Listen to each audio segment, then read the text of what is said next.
Operation सिंदूर को लेकर PM Modi ने देशवासियों को बधाई दी, सेना को सलाम किया, सैल्यूट किया और कहा देश की पराक्रमी सेना को सैल्यूट है। ऑपरेशन सिंदूर ने लक्ष्य को पूरा किया है। ऑपरेशन सिंदूर जारी है और ऑपरेशन सिंदूर ही अब देश की आतंकवाद के खिलाफ नीति है।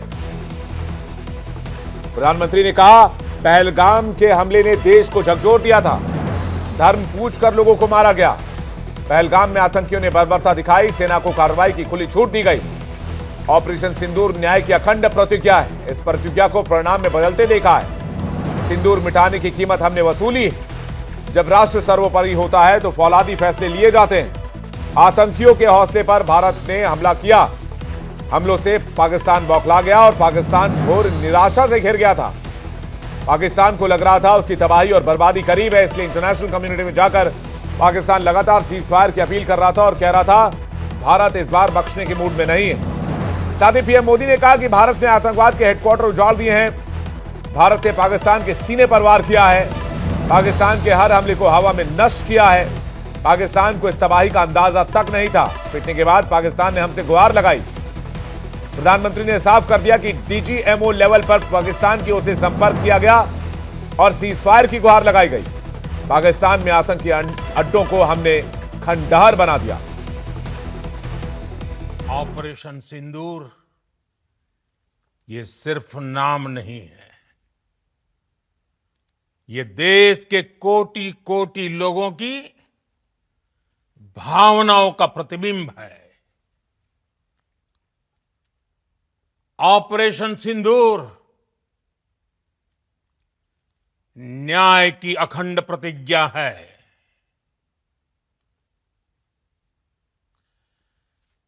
6 मई की देर रात, 7 मई की सुबह पूरी दुनिया ने इस प्रतिज्ञा को परिणाम में बदलते देखा है। भारत की सेनाओं ने पाकिस्तान में आतंक के ठिकानों पर, उनके ट्रेनिंग सेंटर्स पर सटीक प्रहार किया।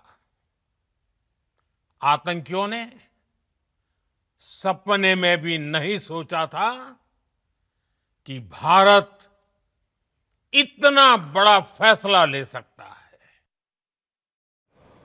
और इस पर बातचीत करने के लिए एसके दत्ता हमारे साथ जुड़ रहे हैं, राजनीतिक मामलों के जानकार। हमारे साथ गुलरेज शेख जुड़ रहे हैं, विदेश मामलों के जानकार। और हमारे साथ रवि कुमार गुप्ता जुड़ रहे हैं, पूर्व वैज्ञानिक डीआरडीओ। आप सभी मेहमानों का बहुत स्वागत है आज की इस खास पेशकश में इंडिया बोल रहा है में। लेकिन मुक्ता इस वक्त हमारे साथ भोपाल से, मध्य प्रदेश से जुड़ रही हैं। उनके पास चलते हैं और ये जानते हैं कि मध्य प्रदेश के लोग क्या कह रहे हैं प्रधानमंत्री के संबोधन के बाद और भारत के इस एक्शन के बाद। मुक्ता, क्या खबर है, बताइए। जी बिल्कुल विवेक, आप देख सकते हैं मेरे साथ जो है कुछ युवा मौजूद हैं। कितने क्या सोच रहे हैं प्रधानमंत्री नरेंद्र मोदी के देश को संबोधन के बाद और जिस तरह से ऑपरेशन सिंदूर लगातार जारी है, उस पर उनके क्या व्यूज हैं। चलिए हम उनसे बात करते हैं। आपने सुना प्रधानमंत्री नरेंद्र मोदी के संबोधन का, आपका क्या कहना है? जैसा मोदी जी ने बोला है कि वो जो पहलगाम में अटैक हुआ है, टेरर अटैक, उसने ऑपरेशन सिंदूर जो इंडिया ने एक्शन लिया है उसके खिलाफ उन्हें खुली छूट दे दी है इंडियन आर्मी को कि आपको जैसे रिजॉल्व करना है शुरू को रिजॉल्व कर सकते हैं। तो वो काफ़ी अच्छी बात है क्योंकि दुनिया को हम पे भरोसा नहीं था कि हम ऐसा एक्शन ले सकते हैं जैसे हमने पास्ट में बिहेव करा है। बट अब ये पानी सर के ऊपर निकल गया था तो एक्शन लेना बहुत ज़रूरी था और हमें गर्व है हमारी इंडियन आर्मी पे, उन्होंने ऐसा काम किया है एंड वी सैल्यूट देम। आप सैल्यूट करते हैं, गर्व है इंडियन आर्मी पे, आप क्या कहेंगे? अभी मैं ये कहना चाहूँगा कि अभी वेस्टर्न मीडिया बहुत फेक प्रोपेगेंडा चला रही है इंडिया के लिए और लोगों को मैं जो यूथ से है ना, तो अपन को देखना है कि फेक न्यूज़ पे ना जाएं क्योंकि अपने देश का साथ देना है। तो वेस्टर्न मीडिया की जो फेक न्यूज़ आ रही है कि चाइना ने ये कर दिया, पाकिस्तान ने कर दिया, उनसे बचें। उनसे बचना, फेक मीडिया जो प्रोपेगेंडा है उससे बचना। आपका क्या व्यू है? मेरा ये कहना ये है कि जो मेक इन इंडिया की स्कीम है मोदी जी की, उसके तहत जो हमने आकाश मिसाइल बनाई है वो बहुत ही हमारे गर्व का विषय है क्योंकि उसने S-400 जैसी एयर डिफेंस से मुकाबला किया है और साथ ही साथ हज़ारों और करोड़ों लोगों की जान बचाई है जो सिर्फ और सिर्फ मेक इन इंडिया की जो स्कीम है मोदी जी की उसके तहत हो पाया है। तो हमें इस पे बहुत ज़्यादा गर्व है। आप क्या कहेंगे? आपने प्रधानमंत्री नरेंद्र मोदी जी को सुना, आपका क्या कहना है? जी, ऑब्वियसली कि मोदी जी ने बोला है कि मीडिया को मतलब आर्मी को संबोधन किया है उन्होंने, कि उनको फ्री हैंड भी दिया है कि अगर सैल्यूट भी किया उन्होंने, कहा जिस तरह से उनका रहा। जाहिर सी बात है। और हमने MEA की प्रेस कॉन्फ्रेंस में भी देखा है कि हमारी सेना कितनी काबिल है उसको पाकिस्तान को कितने भी 2 दिन में ध्वस्त करने की। अभी तो नेवी इन्वॉल्व भी नहीं हुई है, वैसे ही उनके 10 टारगेट ध्वस्त कर दिए। तो हमें हमारी सेना पे भी गर्व है और हमें भरोसा भी है उन पे कि अगर कुछ पाकिस्तान सामने से कुछ करेगा भी तो उसकी क्या हालत होगी वो पाकिस्तान को भी साफ पता ही है। और बार बार जो बात आ रही है कि डोनाल्ड ट्रंप ने क्यों सीज फायर अनाउंस किया, इंडिया को सीज फायर अभी नहीं एग्री करना था, इस पे आप लोगों का क्या व्यू है? यूएस का हमेशा से ऐसा ही रहा है कि वो बीच में आके अपना क्रेडिट ले जाता है चीज़ों का, तो डोनाल्ड ट्रंप ने वही किया, बट पाकिस्तान ने फिर उसको एक बड़ा करके इंपॉर्टेंट बता सवाल दिया कि मुक्ता यहां से US निकलकर सामने आया कि भाई एकदम आकाश डिफेंस सिस्टम बड़ा सार्थक रहा, बहुत अच्छा रहा। ब्रह्मोस की बड़ी चर्चा हो रही है। मैं छोटा सा रिएक्शन चाहूंगा रवि कुमार जी का, जैसे कि हमने अपनी स्काइज को डिफेंड किया और पाकिस्तान के हथियारों को हवा में ही मार गिराया। रवि जी। जी देखिए, भारत में DRDO बहुत समय से स्वदेशी हथियार बनाता आ रहा है। उनमें से कुछ इंडक्ट हुए हैं, कुछ नहीं हुए हैं। लेकिन मैं एक बात बताना चाहता हूं कि हमारे साइंस वैज्ञानिकों ने सन 1950 से लेकर आज तक, 48 से लेकर आज तक बहुत मेहनत की है और तमाम टेक्नोलॉजीज को स्वदेश में विकसित किया है फ्रॉम ABCD। तो हम इन चीजों के लिए हम किसी पर निर्भर नहीं हैं। आकाश और ब्रह्मोस की बात आजकल हो रही है, लेकिन इनके जैसे और कई ऐसे हथियार हैं जो हमने पूर्णतः स्वदेशी रूप से विकसित किए हैं। खाली उन हथियारों को ही विकसित नहीं किया, हमने उनकी संपूर्ण टेक्नोलॉजी का विकास किया है। यही कारण है कि हम किसी भी परिस्थिति के अनुसार अपने हथियारों को एडेप्ट करने में सक्षम हैं और इसलिए हमारे इन हथियारों को कोई भेद नहीं पाया। हमारा ब्रह्मोस जाकर के दुश्मन के इलाके में गहराई तक जाकर के, जहां तक पाकिस्तान की बात करें तो मैं समझता हूं पूरा पाकिस्तान ब्रह्मोस की जद में है और हम बिना अपना बॉर्डर क्रॉस किए हुए केवल मिसाइल भेज के पाकिस्तान के किसी भी हम इलाके में अटैक करने में, वहां की चीजों को सटीकता के साथ ध्वस्त करने में पूरी तरह सक्षम है। और जहां तक सवाल है एयर डिफेंस का, तो हमारे पास पूर्ण रूप से स्वदेश में विकसित किया हुआ आकाश है। आकाश के नए नए वर्जन हैं जो उससे भी ज्यादा घातक हैं, उससे भी ज्यादा सक्षम हैं और वो सबके सब हमारे तैयार हैं। और हमारे जो MRSAM है, LRSAM है, जो हमने इजराइल के साथ मिलकर विकसित किया था, वो हमारी सेना में इंडक्ट हो चुका है।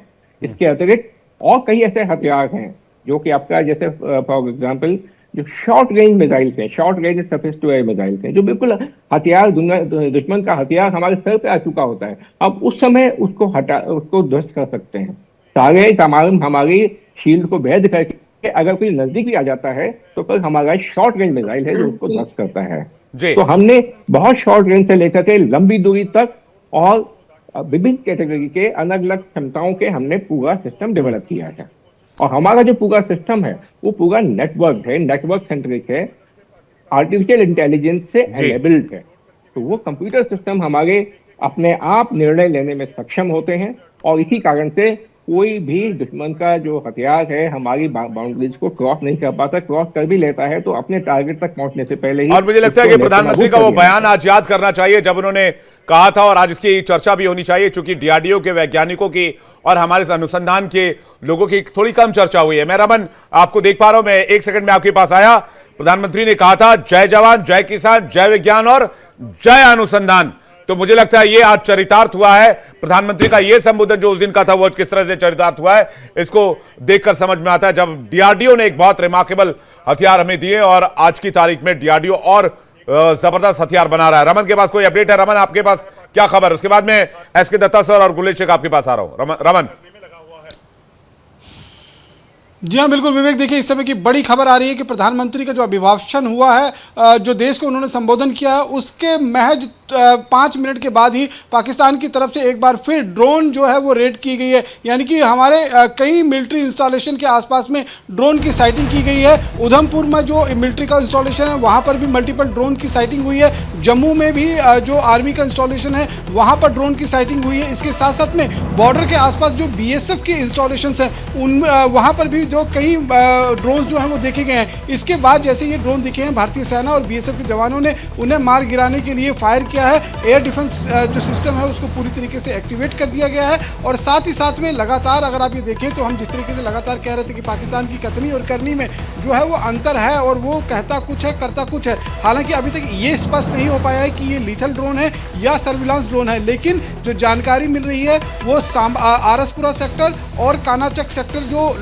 इंटरनेशनल बॉर्डर का इलाका पड़ता है वहाँ से ये पाकिस्तान के एरिया से अंदर घुसे हैं और डीप इनसाइड, यानी कि आप समझिए अगर उधमपुर तक ये ड्रोन जाकर वहाँ पर साइट हुए हैं तो कितना अंदर जाकर वो इन्होंने डीप इनसाइड तक जो है वो ट्रैवल किया है। साथ ही साथ में लाइन ऑफ कंट्रोल के भी इलाके से जो अखनूर का इलाका है वहाँ से भी ये इन ड्रोनों को जो है वो जम्मू के अलग अलग इलाकों की तरफ भेजा गया है। तो इस समय की बड़ी खबर है कि प्रधानमंत्री नरेंद्र मोदी का जो देश को नाम संबोधन था, जिस तरीके से डीजीएमओ के बीच में बैठक हुई थी और उसमें ये स्पष्ट किया गया था कि कोई भी ड्रोन जो है वो इंट्रूजन नहीं होना चाहिए, लेकिन उसके बावजूद पाकिस्तान की तरफ से ये ड्रोन जो है वो भेजे गए हैं। अब फिलहाल इसकी जांच की जा रही है, आगे जो है वो देखा जा रहा है कि किस तरीके से ये ड्रोन जो है वो इस समय कहां पर है। उसके बारे में BSF और आर्मी जो है वो लगातार आगे की जांच जो है वो कर रही है। जी विवेक, एक और बड़ी खबर आ रही ने सफाई पेश की है, क्लैरिफिकेशन दिया है कि हमने भारत से तनाव के दरमियान पाकिस्तान को हथियार नहीं भेजे हैं। तो ये भारत की बढ़ती ताकत का नतीजा है।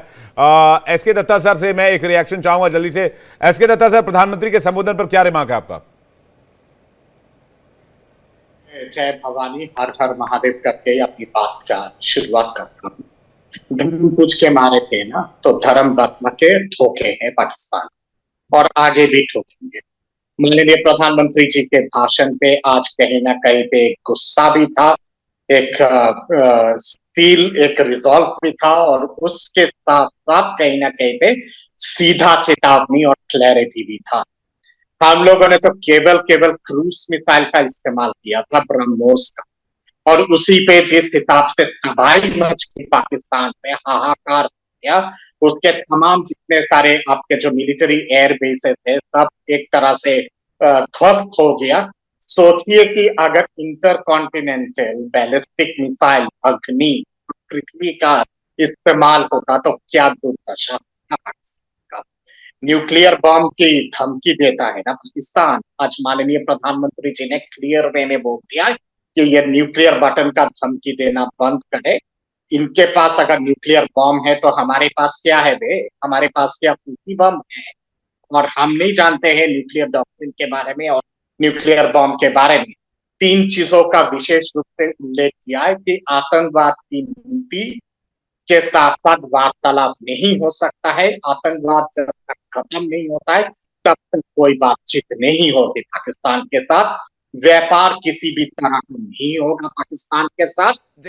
उसके साथ साथ पानी और शांति एक तरह से चल नहीं सकता है। यानी कि सिंधु जलधारा का जो ट्रीटी है वो कहीं ना कहीं पे मौजूदा परिप्रेक्ष्य में स्थगित है। और एक बड़ी जो इंपॉर्टेंट बात प्रधानमंत्री ने कही इंटरनेशनल कम्युनिटी के सामने, उन्होंने कहा मैं अंतर्राष्ट्रीय जो मंच है उस पर मैं ये कहना चाहता हूं कि न्यूक्लियर पावर के नाम पर ब्लैकमेलिंग का जो मामला है वो नहीं चलने दिया जाएगा। प्रधानमंत्री का वो बयान सुनते हैं, उसके बाद उस पर रिएक्शन पर आते हैं। प्रधानमंत्री ने क्या कहा एटॉमिक पावर को लेकर, आपको सुनवाते हैं। दूसरा, कोई भी न्यूक्लियर ब्लैकमेल भारत नहीं सहेगा। न्यूक्लियर ब्लैकमेल की आड़ में पनप रहे आतंकी ठिकानों पर भारत सटीक और निर्णायक प्रहार करेगा। तीसरा, हम आतंक की सरपरस्त सरकार और आतंक के आकाओं को अलग अलग नहीं देखेंगे। ऑपरेशन सिंदूर के दौरान दुनिया ने पाकिस्तान का वो घिनौना सच फिर देखा है, जब मारे गए आतंकियों को विदाई देने पाकिस्तानी सेना के बड़े बड़े अफसर उमड़ पड़े। स्टेट स्पॉन्सर्ड टेररिज्म का यह बहुत बड़ा सबूत है। हम भारत और अपने नागरिकों को किसी भी खतरे से बचाने के लिए लगातार निर्णायक कदम उठाते रहेंगे।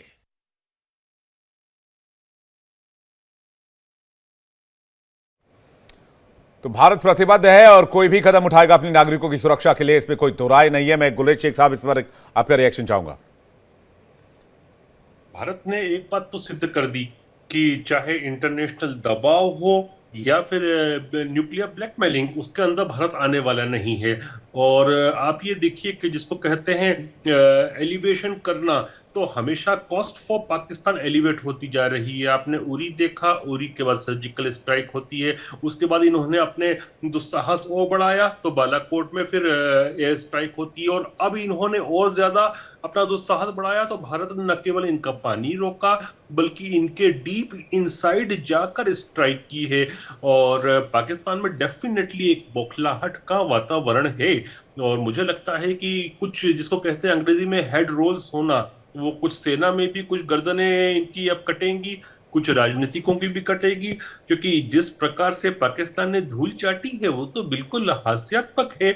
मतलब ऐसा लगता ही नहीं कि कोई कंट्री में कुछ था, उस कंट्री में कोई एयर डिफेंस सिस्टम था या कुछ भी था, कुछ भी नहीं था वहां पर। और आप ये देखिए कि इसके साथ साथ चाइना भी कहीं ना कहीं एक्सपोज हुआ है, क्योंकि जितने भी एडीएस थे, एयर डिफेंस सिस्टम्स थे पाकिस्तान के, they were all made in China. और मेड इन चाइना भी सामने आ गया कि क्या स्थिति थी। और भारत की जिस प्रकार से इंटेलिजेंस था पाकिस्तान के ऊपर, वो भी सामने आया है कि भारत ने किस प्रकार से पाकिस्तान की एक एक चीज की रेकी कर रखी है, वो पिन पॉइंट स्ट्राइक की है, बिना सिविलियन कैजुअलिटी किए, जिसको कहते हैं कि सर्जिकल लेवल पर जाकर आतंकी ठिकानों पर। लेकिन ये मैसेज बड़ा क्लियर है। मुझे लगता है कि जो डोनाल्ड ट्रंप ने थोड़ी देर पहले कहा कि भाई दोनों न्यूक्लियर पावर है और न्यूक्लियर वॉर हो सकता था, महाविनाश हो सकता था, तो मुझे लगता है ये एक तरह से अमेरिका को भी क्लियर मैसेज है कि न्यूक्लियर पावर गाना गाना और खेल खेलना बंद होना चाहिए। भारत को पता उसका इंटरेस्ट कहां पर है। एसके दत्ता सर, उसके बाद रवि जी आपके पास आ रहा हूं। जी बिल्कुल सही बात है। कहीं ना कहीं पे स्पष्ट रूप से माननीय प्रधानमंत्री जी ने अमेरिका के तरफ भी सारे बातें एक तरह से इंगित करके बता दिया है, और पश्चिमी दुनिया के लिए भी कहीं ना कहीं पे क्लियर मैसेज था। इसके साथ साथ महत्वपूर्ण बात एक और है जो बहुत ही सुर्खियों में होना चाहिए, वो है कि आप अगर पाकिस्तान के साथ कोई बातचीत अगर होगा तो वो पाक ऑक्युपाइड कश्मीर यानी कि पाक गुलाम कश्मीर और गिलगिट बल्टिस्तान को लेके होगा, अन्यथा एग्जैक्टली प्रधानमंत्री ने कहा।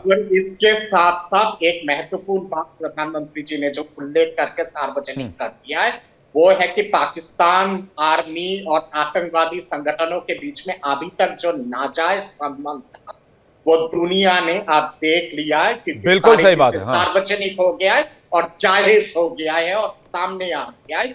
यानी कि पाकिस्तान के आर्मी भी एक लीगलाइज्ड। एक सवाल मैं जल्दी से आपका शॉर्ट रिएक्शन चाहूंगा, उसके बाद रवि जी के पास जा रहा हूं। शॉर्ट रिएक्शन चाहूंगा। इस देश में एक पॉलिटिकल सिस्टम में एक नैरेटिव बनाने की कोशिश की गई कि मोदी सरकार ट्रंप सरकार के या डोनाल्ड ट्रंप के प्रेशर में है। मुद्दे है ये सवाल। जी सर, बिल्कुल।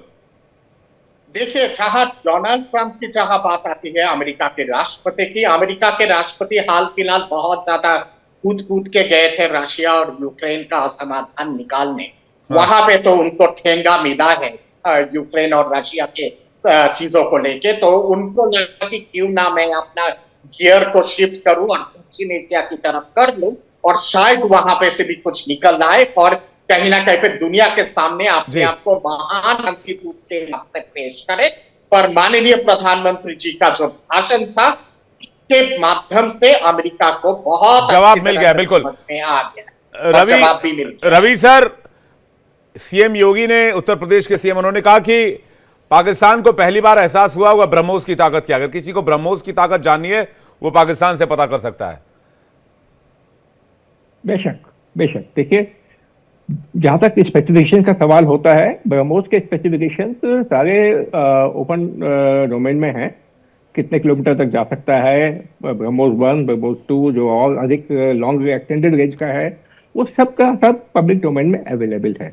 लेकिन हथियार का जो सही पैमाना होता है उसकी क्षमता का, वो जब होता है जब युद्ध में वो काम आता है। और ब्रह्मोस ने अपना किसे कहते हैं मेटल दिखा दिया है कि वो कितना सक्षम है।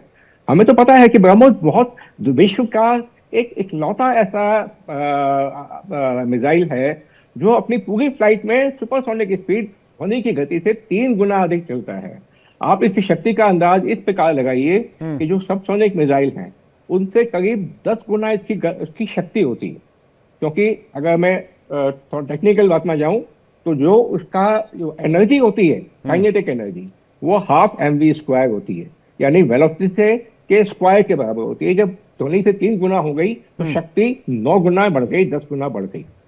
अब इस शक्ति के साथ जब वो किसी टारगेट को ध्वस्त करता है तो हमारे जो परीक्षण में, जो बहुत पहले, आज से करीब 20 साल पहले किया गया था, एक अपने हमने जहाज को, जो पुराना जहाज था, डिस्कार्डेड जहाज था, उस पर इसका अटैक किया गया था। ये सी स्किपिंग, समुद्र की सतह से कुछ 5 और 10 मीटर की दूरी पे उड़ता हुआ और जाकर के उसने जब टकराया है उस जहाज से, बिना किसी विस्फोटक के, उसमें विस्फोटक नहीं लगाया गया था, सिर्फ उसकी काइनेटिक एनर्जी से वो जहाज 2 टुकड़ों में बंट गया और अगले 3-4 मिनट में पूरा जहाज डूब गया।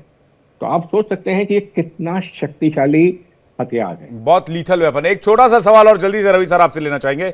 एक स्क्रैमजेट इंजन अभी डीआरडीओ ने टेस्ट किया है, उसका इस्तेमाल क्या होने वाला है, जो कि दुनिया का सबसे पावरफुल इंजन स्क्रैमजेट बताया जाता है? रैमजेट और स्क्रैमजेट में अंतर ये होता है कि जो इंजन के अंदर जो कंबशन होता है, वो रैमजेट में वो सबसोनिक होता है और सबसोनिक कंबशन के माध्यम से, ज्वलन के माध्यम से वो मिसाइल को सुपरसोनिक बना सकता होता है। लेकिन अगर हमें 3-3.5 मैक की स्पीड से, यानी ध्वनि की गति से, हमें 3 की गति से और अधिक आगे जाना है तो हमें स्क्रैमजेट इंजन चाहिए। उसके कंबशन चैम्बर में जो है वो कंबशन सुपरसोनिक स्पीड में होता है, जो गैसेस पास हो गई होती हैं उनकी, वो अपने आप में बहुत कम देश इसमें सफल हो पाए हैं। अभी तक पूर्ण सफलता किसी देश को नहीं लगी है। और हमने 1000 सेकंड तक डिमॉन्स्ट्रेट करके, अगर हमने 1000 सेकंड कर लिया तो हम और भी कर सकते हैं। अब कोई उसमें कमी नहीं रह गई है। अब हम इसको मिसाइल का रूप देने में बहुत जल्दी दे पाएंगे। तो हमारा हाइपरसोनिक मिसाइल जो ध्वनि की गति से 6 से 10 गुना अधिक गति से चल पाएगा, और आप उसका अंदाजा लगाइए कि अगर ध्वनि से 3 गुना चलने वाला ब्रह्मोस इतना खतरनाक हो सकता है, तो इससे अधिक गति से चलने वाला ये जो हाइपरसोनिक मिसाइल है स्क्रैमजेट इंजन के कारण, वो कितना अधिक खतरनाक होगा। पहली बात तो ये है, उसको किसी भी शत्रु के लिए रोक पाना पूरी तरह से असंभव है। आज तक दुनिया में कोई ऐसी टेक्नोलॉजी नहीं बनी जो एक हाइपरसोनिक मिसाइल को काट सके। बिल्कुल, ये बड़ी बात है और बड़ा अचीवमेंट है भारत के लिए, इसलिए इस पर मैं चर्चा चाहता था।